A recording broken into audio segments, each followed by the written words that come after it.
Decidi falar hoje do livro Tiago Veiga, uma biografia de Mário Cláudio. Várias são as razões que me levaram a escolher este livro.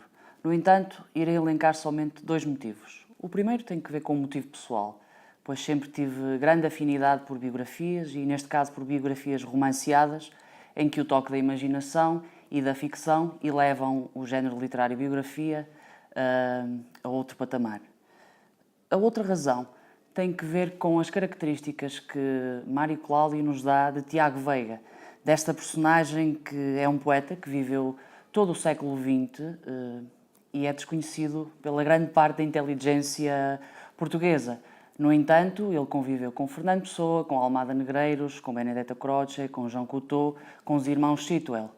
E, por outro lado, também se aproxima de personagens muito queridas da literatura portuguesa e que são heterónimos, nomeadamente Carlos Fradique Mendes, por um lado, e Álvaro de Campos. Ora, esta aproximação não é numa relação de oposição, mas sim de complementaridade e de continuidade.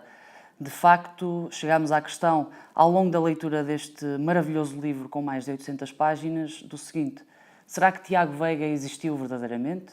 Será Tiago Veiga uma personagem literária criada por Mário Cláudio?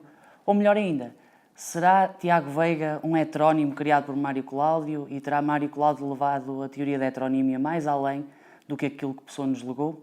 É esta a questão fundamental deste romance biográfico, desta biografia romanceada, e a resposta eu não irei dá-la por duas razões. Primeiro, não sou capaz de dizer se existiu ou não verdadeiramente Tiago Veiga, e em segundo lugar, julgo que é o fascinante deste livro, é o leitor tentar descobrir de facto se há uma existência real ou, por outro lado, uma existência fictícia deste Tiago Veiga.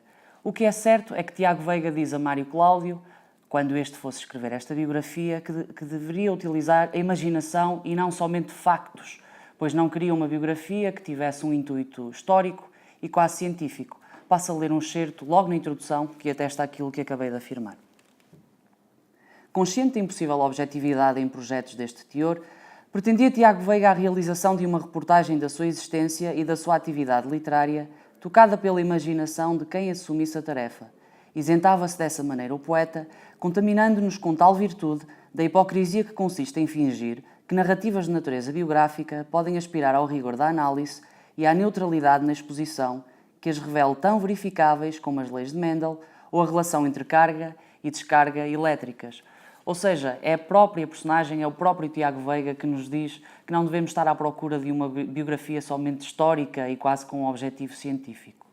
Recomendo a leitura deste livro, por ser um livro muito bem escrito, por demonstrar um conhecimento enciclopédico tremendo e porque coloca em questão esta fundamental reflexão acerca da existência desta pessoa tão interessante, tão extraordinária e tão autêntica que passou completamente desconhecida ao longo do século XX português.